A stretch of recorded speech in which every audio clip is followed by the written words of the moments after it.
You don't sound good. I just sound if you don't. Well, good evening.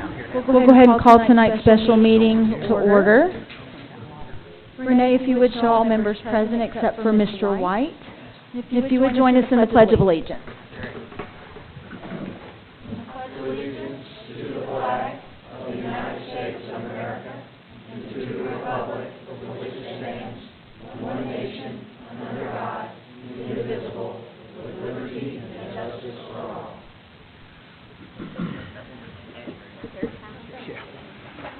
I need approval of tonight's agenda, please.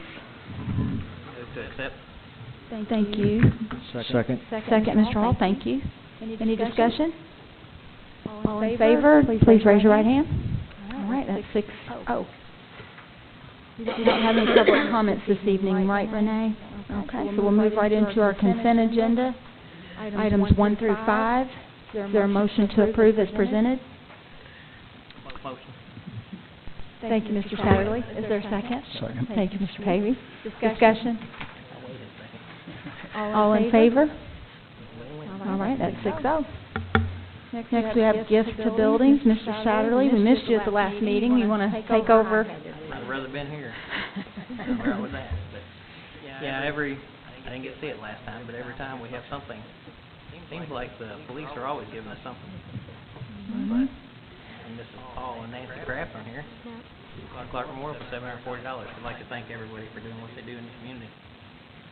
Motion to accept. Thank you. Is there a second? Second. Thank you, Teresa. Any other discussion? All in favor? That's 6-0. Thank you. Moving right along into our action items, we have a collaborative agreement with CIS. At that time, I'm going to turn it over to Mrs. Lewis. Bless you. Thank you and good evening again. Basically what we have this evening are 8 agreements with communities and schools. As you know, they're a nonprofit organization. They've been working with us since 2002, 2003. They provide assistance to our students in the way of, and parents, academic assistance, homework clubs, parenting classes, service clubs, and referral to other agencies. And they are just asking for these 8 agreements to be approved this evening at Bridgepoint, Jonathan Jennings, Maple, North Haven, Kirkwood, Riverside, Spring Hill, and Wilson, for them to continue the services that have already been provided. And I know that there was a request for a report on their kind of comparisons of improvements and their successes, and we plan on doing that at the second meeting in October. So this evening we are just recommending the approval, basically continuation of the collaborative agreement that we have had with communities and schools. Is there a motion? Motion to approve. All right. Thank you, Mr. Pavey. Is there a second? Thank you, Mrs. Kraft. Any discussion? Questions? All right. All in favor, please raise your right hand. All right. That's 6-0. Thank you. Thank you, Sandy. Next we've got Nova University. Mrs. Schnepp. And this is just a recommendation to accept the agreement with Nova University. They are actually going to supervise the student teacher in speech and language, and that person is actually one of our employees. So it's just an agreement. Ms. Lewis has reviewed the contract, and she made some changes. They agreed to make those changes, and we have those in the adjourned meeting. Motion? Motion to accept. Thank you, Mr. Satterley. Second. Mrs. Kraft, thank you. Any discussion? All in favor, please raise your right hand. All right, that's 6-0. Thank you. Next we have consulting services with River City Mentoring. This is a continuing contract we've had with River City Mentoring, which is Janet Turner. She provides homebound services for our kids that can't do it in the evening but need to do it during the day, and she's been just very helpful to us in terms of working with kids that need those day services. Is there a motion? So moved. Thank you, Mr. Hall. Is there a second? Second. Thank you, Mr. Sadler. Questions? They provide homebound services for our special needs students that are not able to attend school full days or even all day. Correct. Or either kids who have had medical issues or who have had behavioral issues Could that be. cause them to be on homebound. Travel too. Do any of our teachers provide those services too? Do any of our teachers? Lots of them. Okay, so this is not an exclusive agreement that they're going to provide it. Our teachers can't provide homebound during the course of the school day. So when they have a homebound student, they must do it after their contract hours Right. ended. But for some kids, that is not workable with the family. Okay. So we work with them to do it during the day, Okay, thank you. not many days. Any other questions? All right, all in favor, please raise your right hand. That's 6-0, thank you. Next is New Hope Services. Yes, this is, again, an ongoing agreement. What we have worked out with New Hope is that we have students with significant disabilities who may benefit from going to the sheltered workshop at New Hope. So we actually provide, as part of their educational program, kind of that career pathway for them. And in return, New Hope actually provides some of the supervision for a very nominal fee. So we've worked with them for several years now very successfully, and I want to continue that relationship. Is there a motion? Mrs. Kraft? Is there a second? Thank you, Teresa. Any other questions or discussion on the New Hope Services contract? If it started the first day of school, why are we just voting on this? Shouldn't this That's something we do in June, Yeah, July? that's probably my error. Okay. We end up with a lot of contracts, and we'll try to do a better job on Gotcha, that in the future. okay. Other questions? All in favor? Please raise your right hand. Thank you. That's 6-0. Life Springs. Again, this is an ongoing contract. This started as a state grant where they actually asked agencies to work together to plan around children who have maybe some difficult issues in their lives in terms of emotional kinds of issues. And it's really to help families coordinate their care. And so Life Spring, mental health, PPS, all of us go together and fund partially some case managers to go out into the schools. We make referrals from the schools for kids to get these services, and then we'll actually go into the home and work with the family. And again, this is not a real expensive endeavor. It's about $15,000. Those dollars are paid out of federal funds. Is there a motion? Motion to accept.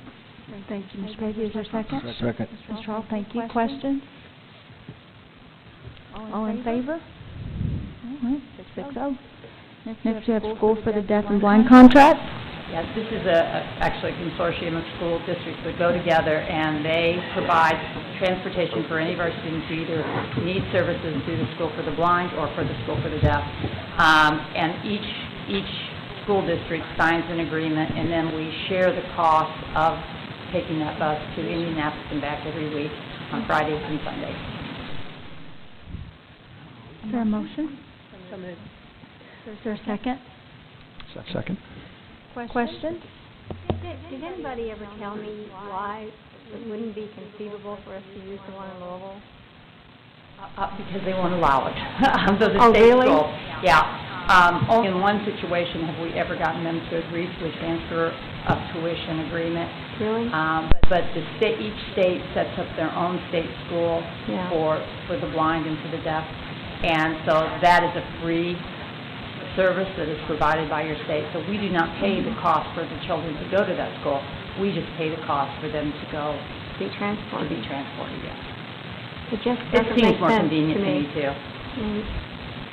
It would be so close. It's not that we haven't tried. Okay, thank you. Good point. Any other questions? All in favor? All right, that's 6-0. And then we have the actual contract with American Coach for the transportation. Yes. And this year and last year and probably for a few years, we are going to be the LEA for the contract for the School for the Deaf and School for the Blind. We kind of rotate it through the different districts, and our turn came up again. So we will continue for, I think, a 5-year period. And this is just the cost for the transportation, and then each of the districts pays pays into a fund that Tom set up so that we actually pay the cost. And it's not coming out of our pocket, it's everybody paying into it. Is there a motion? Motion to accept. Thank you, Mr. Satterwhite. Is there a second? Second. Thank you, Mr. Page. Questions? All in favor, please raise your right hand. That's 6-0. Thank you. Thanks, Ann.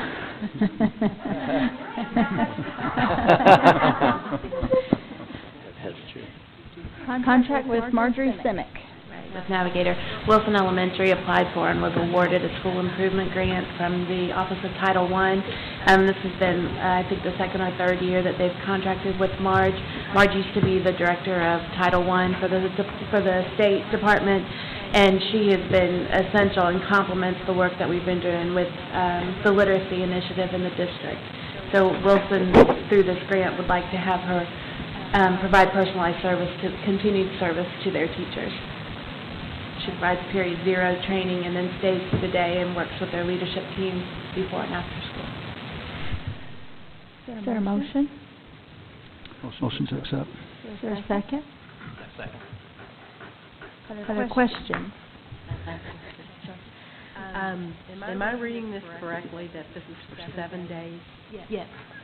Yeah.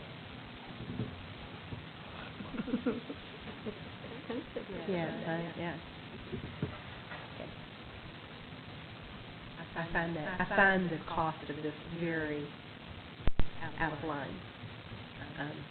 I know Ms. Simic, and I know PD costs, and that much per day is quite a bit of money.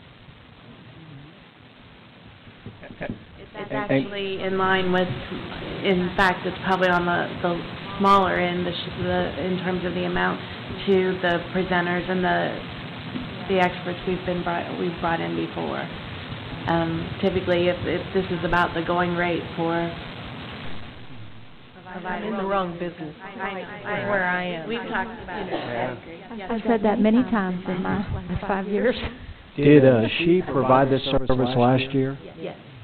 Same price? Yes.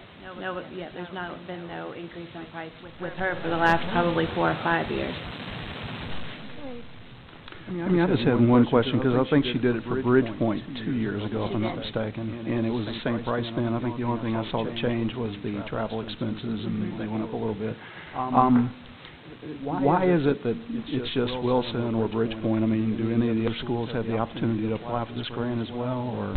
Typically, it's Title I grant, and then depending on where they fall in terms of their ISTEP performance, you kind of are grouped together and you qualify to apply for a school improvement grant. So it's not something that's open to each one of our schools. Okay. And it changes year to year. To be perfectly honest, since we have no results from this past year, we don't know who would qualify again. But every time the grants come open, we try to go ahead and target them, because the nice thing is that the work that Marge does complements what we're doing as a district, but it also provides personalized in-classroom support. Mm-hmm. Okay. All right. Thank you. Any other questions? All in favor, please raise your right hand. All right, that's 6-0. Next, we're being asked to approve seeking bids for new musical instruments. A little bit of history. We used to set up the capital projects in a rotation where capital projects, textbook, equipment, basically, or equipment purchases would align with textbook adoption. Last year, at the end of last year, was the miscellaneous area, which is art, music, PE, and so forth. What I was able to do is work with Scott Cooksey, who's the band director at Jeff High, and he coordinated with all of the band directors and all of the music teachers in the district to kind of do an inventory of where we hadn't done a large purchase in a very long time district-wide. And he coordinated and has inventoried and shifted around inventory so that we know exactly what all of our buildings need. And what we'd like to do is go out. The last time we did a lease purchase for musical instruments, because it is so expensive, and we'd like to go ahead and do that for the district as well. So we'd like to go out and seek bids at this time. Is there a motion? So moved. Thank you, Teresa. Second. Mrs. Kraft, thank you. Any questions or discussion? A lot of work for that band teacher to do that. That's great. He was Thanking for us. yes. The bid that we're seeking, Amy, it will be to lease equipment for all the music, all band programs, not Correct. just one school or another, correct? We'll have a master inventory, I'll tell you where everything is. Any other questions? So you'll bring the lease, Whatever we that, select, yes. whoever's If we the find her. lowest and most reliable? Yes. Okay. All in favor? That's 6-0. Thank you. Wellness Center. That's me. Board, as you remember, last spring we began talking about the possibility of a wellness center, i.e. an employee clinic. And what we did is we put out a request for proposals that were received in June. On June 3rd, six companies returned the RFP. We chose to interview 3 of those companies. When I say we, it was members of our insurance committee, which includes representatives from our Teachers Association, along with Nice Lukens and R.E. Sutton and Associates, who we hired as a consultant, as you remember, to help us go through that process, as well as our central office team. We interviewed 3 of the 6. The other 3 we didn't interview, basically because of cost factors, and one had an incomplete bid. We interviewed all 3 companies and got together on July 12th during the interview process and decided to move forward on Wellness for Life. What we did is we started to look hard at how were we going to facilitate the pursuit of an actual site for the Wellness Center.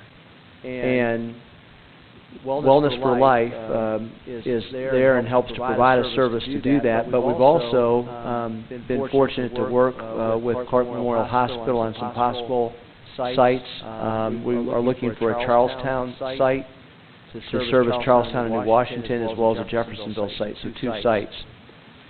What we would end up having happen, the clinic or wellness center would be staffed by 4 professionals, one being a doctor, and the clinic, total hours would be 40 hours per week to start.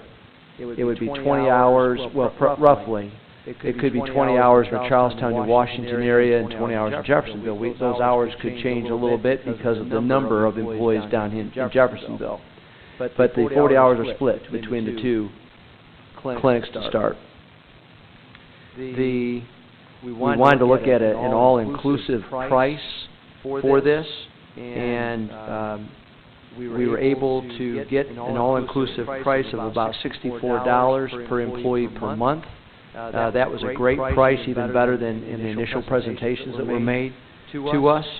So this would include staff costs and supplies, prescriptions, labs, personal health assessments, and also would include facility costs, utilities, telephone, rent, etc. So there was no doubt Wellness for Life was the way to go. The cost for the clinic will be $879,360 per year. That'd be paid from our self-insurance fund, but on the other side of that coin, the reduction in claims will be significant. We would anticipate close to $1 million a year in reduction of claims. That's the past history. There's no copay for an employee, so an employee can set an appointment, go to that site. The hours could be during the school day, could be right afterward, could be early evening. It's open to all insured employees and their families.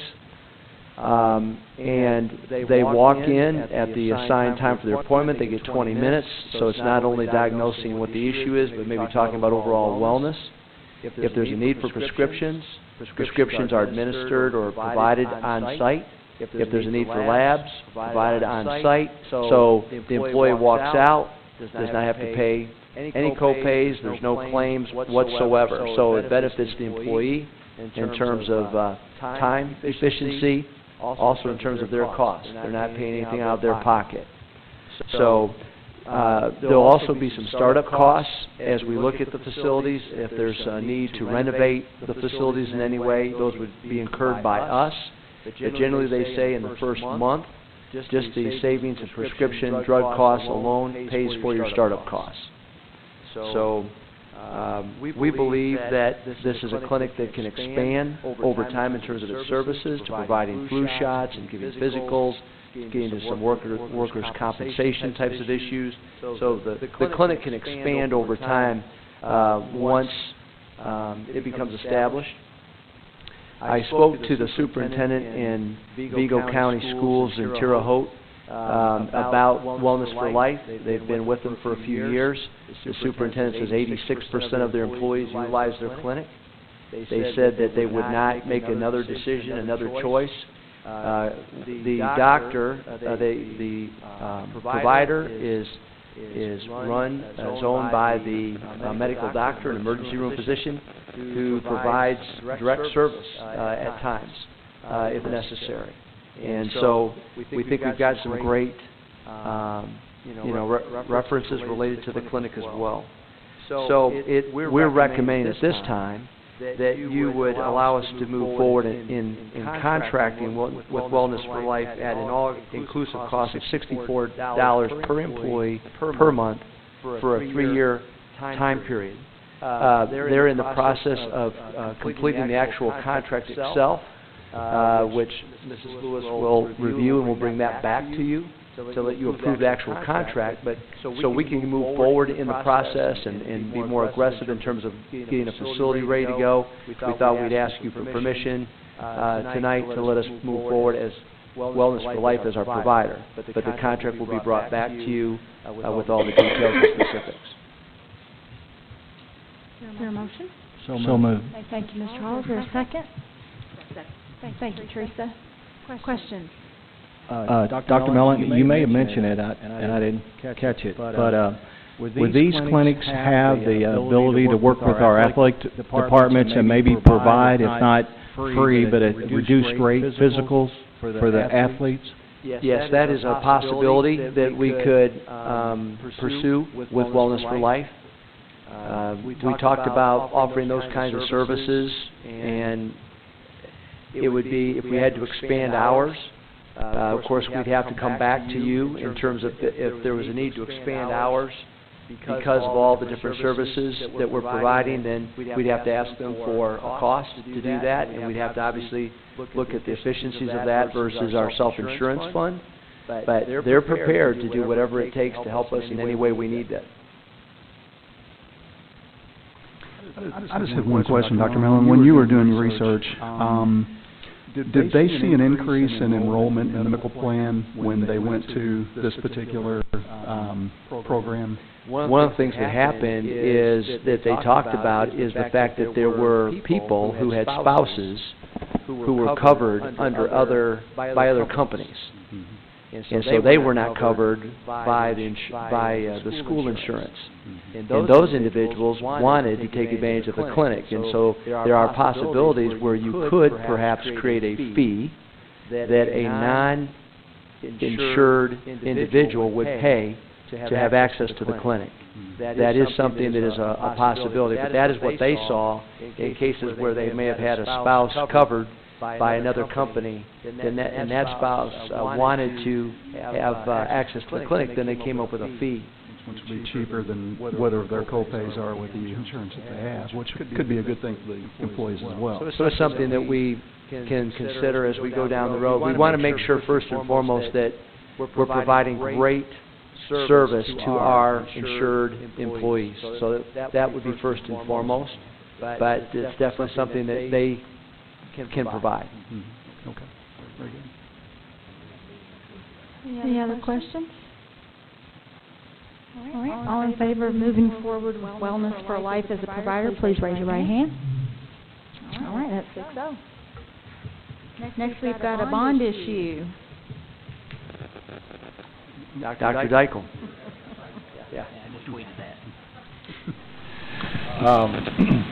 First up on my agenda is we're asking to do a small little bond in the future here. And the first thing that we have to do is we have to do a resolution to reimburse ourselves.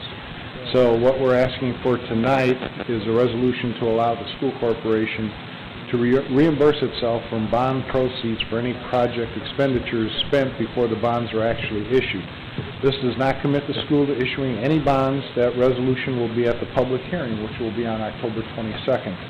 But under IRS rules, it just allows the school to include in the bond issue any preliminary expenses. So with that, the superintendent recommends the approval of a reimbursement resolution permitting the inclusion of any preliminary expenses in a bond issue in the amount not to exceed $1,880,000 for security equipment, boilers, and movable equipment. Is there a motion? I'll move. Thank you, Mr. Satterlee. Is there a second? Second. Thank you, Mr. Pavey. Questions? I have a question. On $368,000 for maintenance vehicles, that's quite a bit, isn't it? We haven't replaced any for probably 10 years. We have vehicles that are already over 150, 200,000 miles that are 12, 14, 15 years old. We've had a couple that have just died, and I refused to repair them, hoping that we would get this going. We've also hired a couple more maintenance people, so we need vehicles. It's not $368,000 strictly for vehicles, it's also tractors in there too for replacing some of our tractors. And trailers as well. Trailers, yes. And I see here these lawnmowers. Are we going to get those propane lawnmowers that you've been pushing our way? I'm trying. Okay. Wait until we do buses. Any other? All in favor, please raise your right hand. All right. Thank you. And next is permission to advertise our 2014 budget. Yeah. Yay. What we're looking at for the general fund right now, and remember, this is an estimate. We have to go high in Indiana because we can only come down once we set our budget. So we always anticipate a high number, so don't get excited, please. General fund, we're advertising, or we're requesting to advertise a $70,482,006 budget. Debt service, $11,818,193. Retirement for pension debt, $1,266,064. Capital projects, $10,279,488. School transportation, $5,027,683, and school bus replacement, $950,000 for a grand total of $99,823,434. It won't be anywhere close to this. So, like capital projects, $10,000,200, it'll be closer to about $7.5, but we threw everything in there that we possibly could. And then we're also going to get hit with the tax caps and capital projects, bus replacement, and transportation operating, so that'll lower it even more. So that's kind of where we're at. So our first advertisement, if you agree, will be Friday, September 6th. Our second advertisement, September 13th. And then on October 22nd, we'll have a real long board meeting. So bring your PJs because we'll have a lot of things on the agenda to go over. Is there a motion? So moved. Thank you, Teresa. Is there a second? Second. Thank you, Mr. Satterlee. Questions? All in favor? All right, that's 6-0. Petty cash. One of the things I noticed as I was going through the expenditure reports of the extracurriculars is that some of our schools have created petty cash funds. Technically, they're not supposed to do that without board permission. So I told the bookkeepers, I said, if you need to have a petty cash fund, according to Indiana code, you can't have it more than $250. And I said, I would strongly advise you to stay away from $250 because petty cash is going to get you in trouble. So I said, if you need to establish a petty cash fund for miscellaneous things like postage comes COD, you need to send your custodian out to get batteries. You know, $50 should be more than ample for a school. Well, I had two takers. Jeff High wants to do a $250 petty cash fund, and Charlestown High wants to do a $100 petty cash fund. So with that in mind, I'd like to come before you every year. They know they need to close this out at the end of the school year, and then if they need to open it up again next year, we'll come back and do the exact same thing. So this is the first time we're coming to you to establish a petty cash fund for these two schools. Is there a motion? Motion to approve. Is there a second? Second. Thank you, Mr. Hall. Questions? I have a question. Are we to assume then that these are the only two schools in the corporation that have the petty cash fund? Yes. Mm-hmm. Okay. And that's what I'm telling you. Okay. Those should be the only two. All right. Yes. Now, Change Bank is different. And Tom, this says these monies will be taken from ECA? Correct. What they have to do in petty cash is get a cigar box, a change box, whatever kind, so they write it for $100. As they distribute the $100, you know, for batteries, whatever they're going to spend the cash on that they need to right away, they get the receipts. So between the cash and the receipts, it better total $100. And then when they need to replenish it, then they rewrite themselves another check, attach all the receipts, and everything's fine. If money's missing, then we know who to go after. Bless you. And not everybody should have access to the petty cash either. But I thought ECA money was strictly for use for the benefit of students. It is. And some of this could be too, like microphones, you know, if you need a battery for microphones for the PE department or for the band or choir, same thing. It's just something that they need to get out immediately that they couldn't accept a PO for. They're just going to send the custodian down to the local hardware store to grab something that they need quickly. The one thing that board, in the next action item, we're going to talk about a spirit fund. And I want to make sure you understand that if a building wanted to have donuts for its staff, they're not using petty cash to go purchase the donuts for their staff. They're going out to purchase things that you need to spend a few dollars for right away, immediately, and more of an emergency-based situation that's benefiting the school. So we'll talk in a minute more about the Spirit Fund, and that will address some of those adult-based types of issues that may occur, if that is sort of what you're concerned with. You read my mind, Dr. Mellon. Thank you. That was what I was questioning. So, any other questions? The thing I ran into all the time at my school was postage due. I mean, if you didn't have a petty cash fund, you taking it out of your own pocket. You forget about it. Yeah. The donation. I had a petty cash fund. Yeah. How much was it? $250. Okay. Any further? All in favor, please raise your right hand. All right, that's 6-0. Spirit Fund. Now, let me give you a little history here. The board, back on May 12, 2009, issued a resolution or approved a resolution establishing a spirit fund for the administration center. This is for the money that is raised by the staff here, and they spend it on a variety of different things, you know, clothing, food, things of that nature. The schools all had some type of a spirit fund, whatever you called it, you know, hospitality fund, whatever. They would pay in dues. It would pay for people to have flowers if they were sick or had a baby, things of that nature. Last year when I reviewed all the extracurricular, I wrote all of them up and said, get those out of here. Up north, we were told to get rid of those adult-sponsored funds out of extracurricular years ago. And I was told down here, no, we're allowed to do it. State Board of Accounts, it's the same. Up north, down here, I don't see what the difference is. We're allowed to do it down here. Well, in March, the school administrator came out with a new ruling saying you should not have any adult-sponsored funds. So we're asking permission now to increase the overall language of the original 2009 resolution to include all of these various types of adult-sponsored funds. We're getting them out of the ECAs. They'll deposit the money here in our Fund 299. Joni will set up a separate location for each of them. They'll have to go through a purchase order to get access to their money for whatever they want to do. It'll be audited by the State Board of Accounts.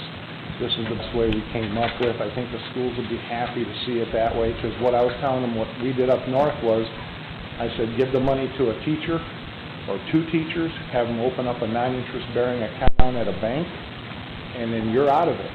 And that's the way it would go. And that's what we did up north. So here, it'll stay in our school corporation records. So we're asking you to expand the original definition of what a spirit fund is to include all of these different type of adult activities. Is there a motion? Okay. Thank you, Mrs. Kraft. Is there a second? A second. Thank you, Mr. Page. Questions? Yeah. So, like, what's the system that's in place now in Greater Clark? Currently, if you're at a school, you're at Charlestown High School, and they have a hospitality fund. The Coke money goes in there, you may pay dues, all of that money goes into the extracurricular that says hospitality fund. The State Board of Accounts says that is an adult-sponsored fund. Should not be an extracurricular. Extracurricular is student-related funds. So they're telling us to get it out. That's the difference. Anything adult-sponsored, like, you know, if you have Coke machines in a teacher lounge, if the students do not have access to it, it is teacher money. That's an adult-sponsored thing. If you have a teacher's lounge that has students able to come in and purchase it, then it's student money. That's the way they look at it. Okay, so this is only the vending machine that's in the teacher's lounge in Greater. It's not a vending machine, but it could be A snack machine as well, okay. vending machine, could be dues. So this does not affect, let's say there's a vending area in the hallway, and that money goes to support an athletic department. We're not touching that. No, that's student money. Student money, okay. Yeah, it's just the adult money. Now, adults have access to that, but basically, you know, as they come in for an athletic event, they could purchase a Coke, they could buy a bag of chips, whatever, but it's basically the athletic department that's operating it, and it's student. All that money generated goes to help the students. That's the difference. Is this going to be a paper transaction, or is somebody going to empty that machine and bring the money back to this ad building, or? With Coke, they do an all-inclusive contract. The full service. Yeah, they empty it, they give us a check every quarter, I think it is, and we'll deposit it into their fund. It'll go to the school, then the school will send it here, and then we'll deposit it in their fund. Other questions? All in favor, please raise your right hand. All right, 6-0, thank you. Thank you. No discussion items tonight, correct? All right, Mr. Hall, do you have a board report or request? No, ma'am. Teresa? No, ma'am. Mrs. Kraft? Have we ever looked into having a cadet school in our middle school? A cadet school? Mm-hmm. What are you referring to? Affiliated, like, if the high school, I don't know if the high school, is it Army? Oh, the ROTC? Yeah, Air Force. This would be, okay, it's Air Force. Mm-hmm. A cadet to that particular one in our middle schools, have we ever looked into that? Not that I'm aware of. In fact, I didn't even know that was possible at the middle school level. Every one that I've ever been familiar with was at the high school level.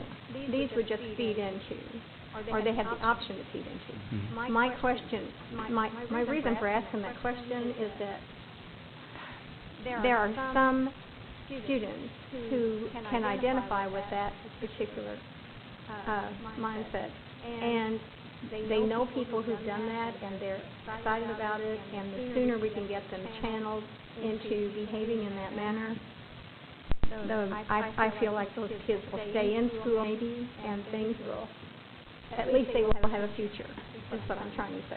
Sure. Because we talk about losing children and having kids drop out and not show up, and so I'm just trying to work on getting maybe some who we haven't targeted in a positive movement. Mm-hmm. So could we look into that and see Absolutely. what that entails, and if that would be something we could use for some students who would really be excited about that? Kids have to have a reason for going to school, especially high school. They have to be married to something. It's either a sport, or it's a band, or a theater, or we're missing some kids, obviously, because we have children that are dropping out. I was hoping that maybe this would target some of those children. I don't know. But could we look at that? Sure. I'd be happy to look at the possibility of a middle school-based program. We do have 5% of our graduates do go to the military. In a large part, the ROTC program at Jeff High School is a big plus in that regard. I'd be more than happy to see what it would entail to do something at a middle school level. Thank you. Mm-hmm. Yes, Tom.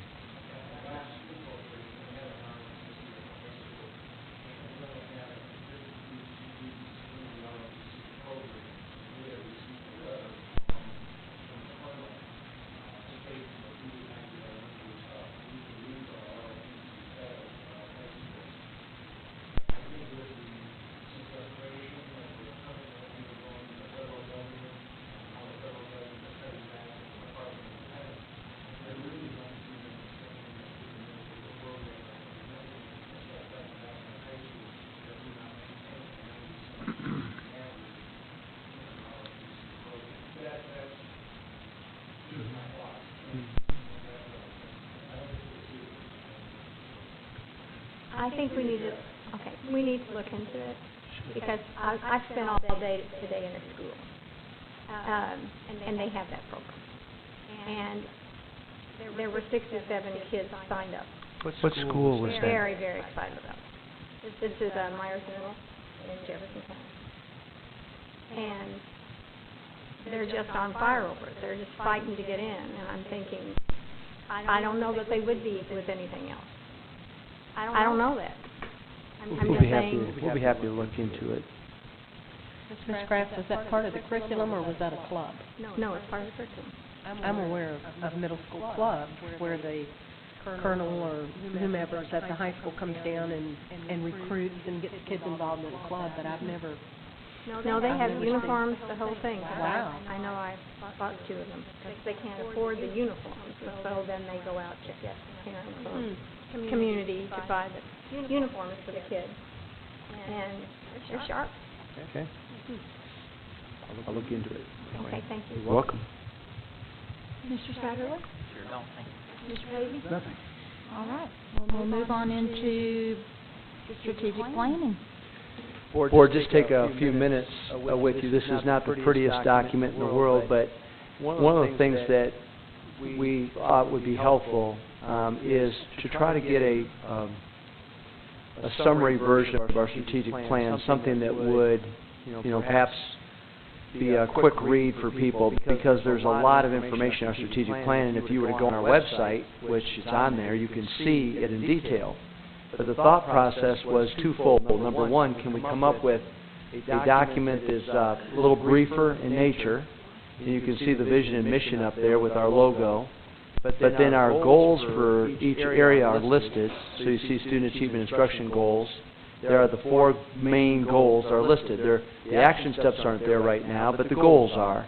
And the other thing that we've tried to start to do, Board, is identify key metrics. And you remember our data dashboard? What we've done, we started to look at the dashboard and just, refining it a little bit to make sure that the dashboard is reflecting the key data pieces that will complement our goals. So this is just a draft, and it's not fully complete because there's some information that we're still in need of receiving. But it gives you a sense of the key metrics in student achievement instruction, and it gives a current data and a target data. So the key for us is to try to show, where are we and where are we trying to head within no later than 2018. So you can look down through there and you can see graduation rate, core 40 and academic honors diplomas. That's a lot of those are college and career readiness pieces. Post-secondary acceptance, 87% of our kids have been accepted to a post-secondary opportunity. That's based upon baseline data from last school year. Our goal is 100%. You have the percentage of students passing AP exams. It's 18.3. State average 14%. We want it to be higher. Dual credit, just to give you a couple pieces of information. Jeff High School, 1,000 students currently enrolled in dual credit courses. Currently, 1,000 students. And at Charlestown High School, it's about 350, I believe. So in both cases, about 50% of our students are enrolled in dual credit, which is outstanding. You can see the A ratings listed. ACT composite score, we can't release that right now. We just received it yesterday, but it's embargoed. So as soon as we can, we'll release that. But we have some data that we need to complete, but I wanted to at least give you a sense of what this might look like. Then coming all the way down, I-STEP scores, and of course exam passage. We have up in our goals that we'll have all of our certified staff effective or highly effective. We want to track that percentage. We'll be able to get that data for you. And the percent of diverse students relative to our percent of diverse staff. That goes up to goal number 4. So we can get that data for you and we'll put it together. Finance goals, if you don't mind, Renee, going down a little bit. Thank you. The key factor there, we're looking at general fund and rainy day fund balances. Right now, we're projecting a balance at the end of December 31st of 13 of $43,154. If you remember, when we came in here, we projected a possible $2.5 million. A lot of that is impact federal money that we received this year, $2.1 million in federal impact money that came in, one-time dollars that came in. That's helped us, but so you can see what we're trying to get accomplished from a finance perspective. From a facilities and technology perspective, these are new pieces of data that we're going to have to find. If you'll go ahead and scroll down a little bit more. We're going to look at student-to-computer ratios because the goal is equitable access to technology for all of our faculty and staff. So we want to start tracking some of that data, show the level of accessibility, average age of computers, funds spent on facility safety enhancement, PBIS impact, that's looking at disciplinary referrals that relates to the safety of our buildings. So we're trying to look at what are those key pieces of data that are directly related to our strategic plan, and put it in a format that's really easy to see and to track and to follow. So this isn't in its final form board, but at least wanted to share this with you. Down at public relations and marketing, we're looking at enrollment. To me, that's a big factor. If our enrollment is stabilizing and or increasing, then that's a positive impact on hopefully the PR and marketing efforts that we've tried to focus on. Student attendance is a reflection of positive. The higher the student attendance, I think that's a reflection of kids feeling better about going to school. And then we're doing some survey work, Board. We're still putting this together and making some comparisons, but stakeholder satisfaction. To what level or extent are our stakeholders satisfied with our school corporation? So this isn't the final end product. We have some work to do, but we'll bring this back to you at a time when we have it completed. I'll get it out to you as well, Board, so it's available to you, and if you have thoughts about it. One of the thoughts that we just had this afternoon, as I was talking to Amy a little bit, is maybe we do put some key action steps into this plan, and we have a one-page, this is 2 pages total, but maybe what we do is have a one-pager for each goal, and we list the goal for each area, student achievement instruction. So we'd have our goals, key action steps, and then the key metrics, just so people could see some of the key things that we are doing. So if you have thoughts or ideas, I just wanted to show you, I want people to go to our website and be able to quickly see what are we all about here, and not have to go into the current template in that great detail. I think this looks good, and it's at a glance, which needs to be 2 pages or less. What we might do is maybe have a link if they want more information. They can look at key strategies and things that we're doing, where we are in attaining our goals. But at first glance, it needs to be Quick. a shot. So I commend you for putting that together, because God knows our document is It's huge. I like it. It looks good, and it's easy to understand, and it's to the point, and We're at a point, too, Board, that monitoring our strategic plan and holding everyone accountable to it's the key, and so those data pieces have to be there, and they have to be very visible and very easy to access, so we can make good decisions. So Red, yellow, green. Yeah. Color, we like color. We like color. Well, it would be a nice handout for like people who are looking to move to our area, give it to our realtors and be nice. I like the color. At a glance, that works. Any further before we move on to budget? Oh, looks great. All right, thank you. Thank you.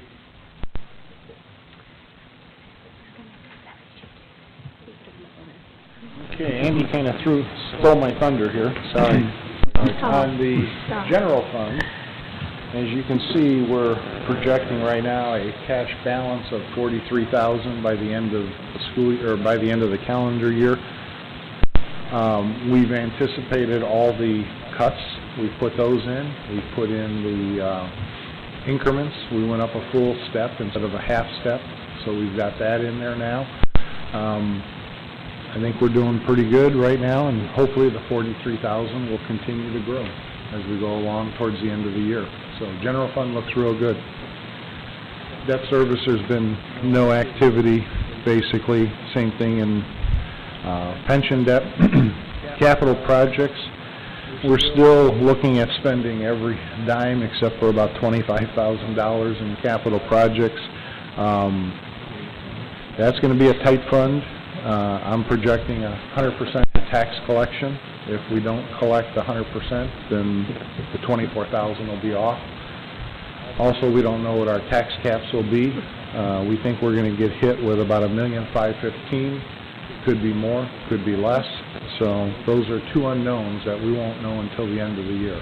So $24,000 is tentatively what we're at. Normally, we're several hundred thousand unspent by the end of the year, so that's a little scary. Transportation operating, we're in a deficit of $204,000 by the end of the year. Tax caps again will eat up $861,000. So if we didn't have those, we would have had a $600,000 cash balance. And again, not knowing where our tax collection is going to be, I'm assuming 100% tax collection. So $204,000 will have to come out of the rainy day fund to balance that fund. So just wanted to let you know. Bus replacement fund, we're looking at a $183,000 deficit by the end of the year. $106,000 to the tax caps, so we'd only be looking at about a $78,000 negative number. And again, looking at tax collections of 100%. So that's kind of where we're at. The rainy day fund, we're sitting with $3,655,183. So we're only looking at pulling out, a couple $100,000 out of the rainy day fund, which is really good compared to $2.5 million or more that we were anticipating. So that's kind of our financial report. Any questions? Good to see black. I don't look good in red. We've seen way too many years of red, so thank you for your work. Yeah. Morning. All right, my big campus. This time we'll have Mr. Clark come up and we'd like to give you an overview of what My Big Campus is all about. It's without trying to steal too much of his thunder as he's getting that set up. My Big Campus is a learning management system. It comes to us free. It's an open source product, so no cost. And it's a tool that currently all of our students are using, our teachers are using, administrators are using, and bless you, and bless you. And I thought just to give you an overview of what it looks like now, and also it'll be available to our parents as well. It's out there now where parents can fill out some various documents. But I think, are you now ready, Mr. Clark? Good. All right. The good news is I think my battery is only about 20-some minutes left on it, so it will be a short presentation from me. That's not right. Guess it'd be your little campus tonight, right? Make sure you have enough to do. So, Anyway, we're going to go real slow. All right. This has to be a slide presentation, unfortunately. I love to show you live my big campus, but because we are in a public format and we are to protect the privacy rights of our students, we're going to give you some generic screenshots. There'll be some things that will be blurred out to protect private information, since we are in a public format here. But when a student signs in, this is their activity wall, and down there on the left side are the different icons that you would see if you were a student signing in My Big Campus. And their activities, kind of like their Facebook wall. This is where things from their classes are posted on there, discussion pieces, announcements from teachers, calendar events, all those things would post on the activity wall, much like it would on like your Facebook wall. And then schoolwork underneath that, from a student perspective, this is where students can go and see assignments that have been created by teachers inside My Big Campus. They can see assignments that have been assigned to them, assignments that have been graded, assignments that they have turned in and perhaps have not yet been graded or returned back to them yet by the teacher. Messages, this is direct messages. So this can go from student to student, also from student to teacher. One thing I always keep in mind with My Big Campus, this is done through our filtering company, Lightspeed. And anything that goes on here goes through our filtering company and can then be seen by any of our administrators. And it resides on there forever, and really nothing inside My Big Campus is 100% private just to our students or to our teachers. Everything on there is accessible at all times to us and run through a variety of different filters. Below that is their drive, so much kind of like how Google has Google Drive. My Big Campus has a drive. This is where students and teachers both can upload documents and files. And the cool thing from a teacher perspective, inside Drive, you can put a YouTube video in there. So YouTube on the filtering side of things is blocked, but there's a YouTube video that is blocked that a teacher wants kids to have access to. They can put it inside their Drive account, and essentially we trust our teachers to make wise choices in that manner, and we can say, they can tell the filter, hey, let this YouTube video through, I'm going to use it in my class. And then we would see what teacher allowed that through and things like that, and it would go and drive. Calendar, next icon down is obviously their calendar, where it's groups, that's their classes. And then library is a place where they can store, or where you can find other files that are uploaded by other educators and other students inside the library, and then profiles is the profile page. Now I'm going to show a couple of these other things on here as well. But this guy here in the middle, Bob Campus, Bob is great. He is a real person, real people. There's a bunch of people who work for Lightspeed that portray Bob Campus 24 hours a day. And what the people who work at Lightspeed and our Bob Campus, what they do is they are there to answer questions. So kids can write on Bob Campus's wall, and they can ask him, how do I do this, or how do I find this? And Bob will reply to them, and he'll send them a link on where to go and things like that. Teachers can do the same thing. They can write on Bob's wall and say, how do I create an assignment? How do I export grades into PowerSchool format? And Bob will send them a link and tell them how to do it. So Bob's a great go-between piece. It's part of kind of like the whole Ask 3 and then Me thing we used to do in my classroom. And so I try to encourage our teachers and students and administrators to ask Bob and see if Bob can get you your answer, because there are an infinite number of more people that portray Bob Campus than there are of me and e-learning coaches, and so Bob's been a big help in that regard. The other thing who portray Bob do, they also monitor activity on there. So if a student posts a cuss word, first of all, the filter catches it and blocks it. And then Bob will monitor those things, and Bob will write on their wall and give them a warning. If a student doesn't adhere to Bob Campus's warning to clean up their act, he will disable their account and send me and Jason Davis an email and let us know their account has been disabled, and then I forward that out to their administrator, and he'll tag the post that he disabled them for, and then we have the ability, whenever we have dealt with it and the principal gives us permission, then the principal can then re-enable that account. So Bob is a huge part of what makes My Big Campus a real valuable asset to us. Have we had any of those issues yet? Oh, absolutely. Seriously? Yeah, absolutely. And the great thing is kids don't realize that they think that they can be smart. That they'll take a cuss word and they'll space it out. Oh. You know, that's what kid tried to do today. He thought, oh, if I put a few spaces between the S, the H, and the rest of the word, then Bob won't notice it. Or if I put a 1 instead of an I, but the thing is, this isn't just computers that are catching. This is real people scrolling through stuff. It sounds like a really boring job, by the way, but I'm glad they have people that do it. Yeah. And so they still catch it. And I mean, it's a daily thing for us to deal with, but it's worth dealing with because those types of obviously words and actions were going on long before My Big Campus.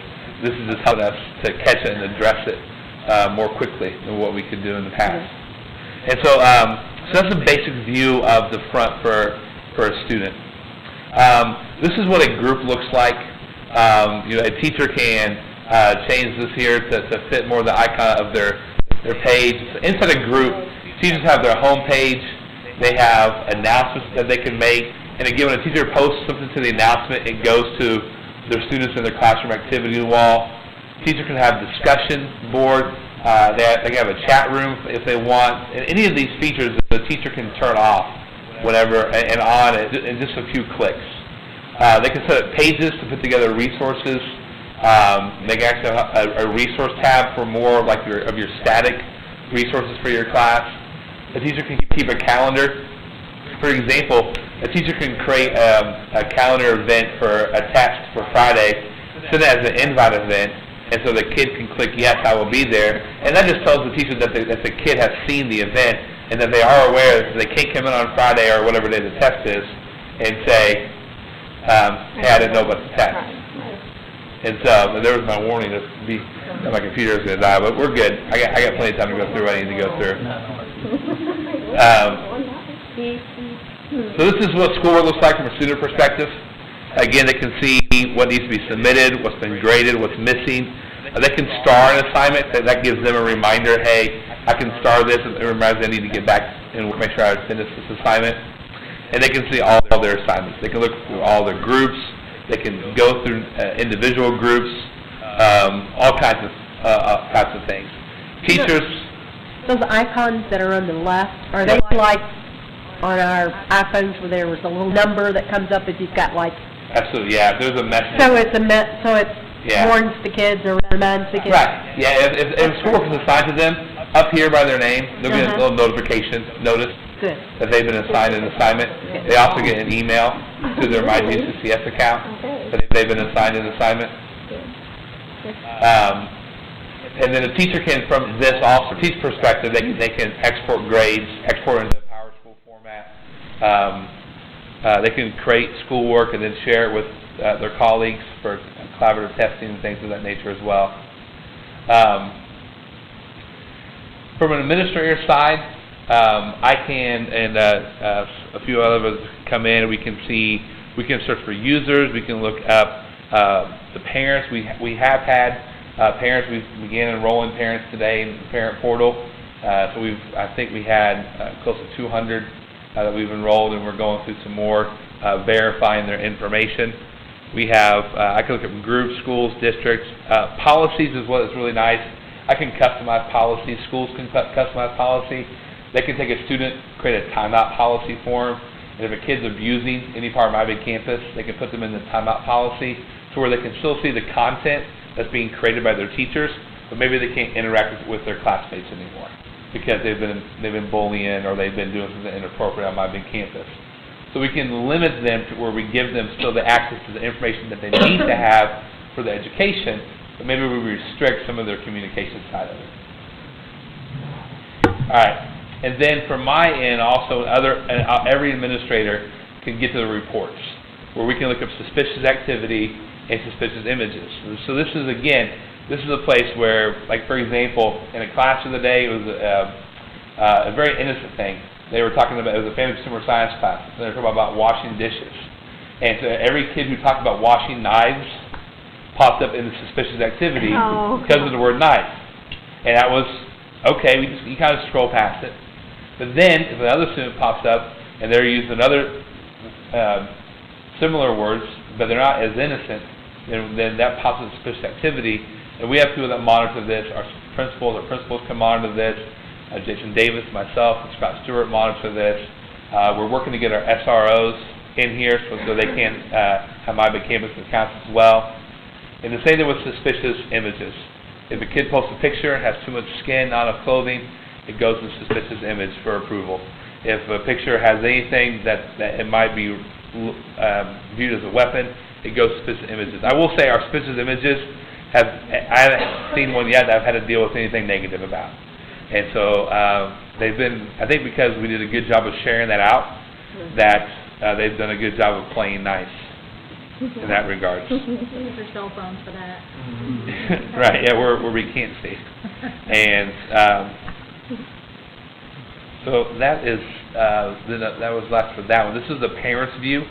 When a parent logs into their activity, once they submit a report and we verify that they're a parent who has legal right to have access to the student information, they can go in, and this is a practice one. If you actually go to parents.mybigcampus.com, you can actually see this same screen that I'm showing you, and you can click through all these things right here. They could click on, if they had more than one student, they could click on where it says, where my arrow is right now, and they can toggle between their different kids. They would see their kids' activity wall. They would see the kids' messages between them and their teachers. Now, they can't see a kid's message between two students because they don't have privacy rights to the other students. But they can see what their kids are posting. They can see what schoolwork their kids have due. The kids can see what stuff their kids have uploaded into their drive. They can see their kids' calendar. They can see the parts of the group that doesn't involve other students' information. And they can look at school announcements. So a principal can post school announcements as well, and those go out to all the kids that attend that school. And then a parent can get on there and view things from that school as well. How was that? All right. So we'll mark this date down as my quickest presentation. And they will make sure I don't have my charger any other times when I'm presenting to the board. Mr. Clark. It's a tie. The tie did it. I noted you mentioned the SROs. Have we provided the SROs with Chromebooks? Not at this time. We have not, because we provide Chromebooks for certified staff, and we've had some discussion about it, but at this time we have not. They have. Because this is available any other. They have access to other computers throughout the day while they're in their building, that they can pull this information up on while they're in our building. We have not provided them Chromebooks at this time. Okay, nothing mobile. They have a desktop. I'm not 100% certain what all SROs have. Yeah, nothing mobile at this time. Yeah, you would think provide those guys with a Chromebook or iPad, something where they could have immediate access to information on students, be it in the cafeteria, in the gym, in the parking lot, where... Yeah, I'm open to the discussion of it. We could have to talk about it and see where we want to fall with that. So, but yeah, I understand your point. Brett, just one question, and I've heard this before, but if they don't have internet access at home, can they still get to their assignments? And so what our teachers are trying to do, or what occurs to do, is to work with them as far as finding ways for them to put that into part of their offline mode. The Chromebook has some offline storage, 16 gigabytes of storage. They have ways to cache websites where they can still pull them up and access them. Even without internet, and they won't be able to click on the links and go different places. Right. But there are ways for them to do it, and we're continually working with our e-learning coaches to provide our teachers with ways to keep our students up to date, even without internet access at home. Okay, thank you. So it's a work in progress. Yeah, sure. What was other questions? They could work on, like, for example, if they were doing a PowerPoint presentation. Yeah. They don't have to be online to work on their presentation. Correct. They just have to be able to be online to do research and things like that. So Yeah. the assignments themselves can be worked on without internet access. Yeah, and so, I correct? mean, any file that you put in your Google account, in your Google Drive, you can put that in your offline mode where you can access it offline. Okay. And so, and you update it, and it stores it on that storage space on the device. And then the next time that it's connected to Wi-Fi, it stores it also again in the cloud as well.